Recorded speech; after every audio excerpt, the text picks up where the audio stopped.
Γεια σας παιδιά, είμαι ο Νεκτάριος και σήμερα θα σας δείξω πώς να φτιάχνετε ένα κλαμπ με τους φίλους σας και τους συγγενείς σας που παίζουν League of Legends και θέλετε να παίζετε μαζί στην ίδια ομάδα και να μην κάνετε invite και τα λοιπά.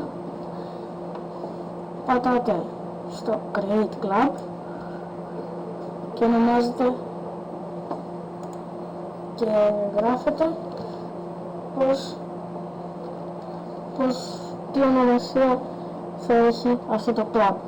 Εδώ βλέπετε ότι έχει name your club. Ονόμασε το club σου. Εγώ θα το ονομάσω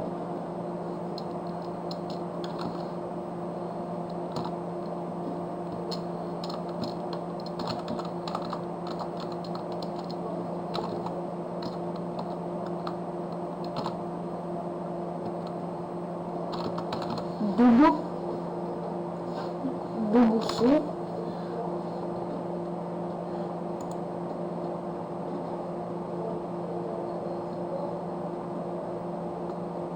και δημιουργήθηκε για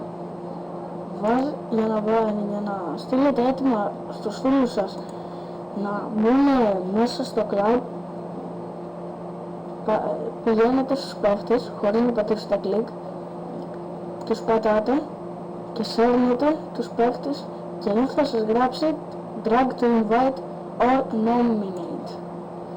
Θα το αφήσετε και θα πάτε εδώ που λέει pending και θα δείτε ότι εδώ έχει τους φίλους.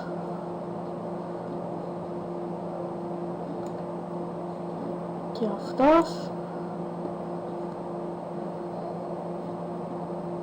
αυτοί οι δύο δεν έχουν κανάλι στο YouTube. Αυτό ήταν παιδιά, πάρα πολύ εύκολο. Αυτό ήταν μια δοκιμή από μένα για να δω πώς θα πάει αυτό στο YouTube. Μετά θα συνεχίσω, μάλλον αν πάει καλά το YouTube με εμένα και εγώ, θα συνεχίσω να παίζω παιχνίδια όταν κάνω record.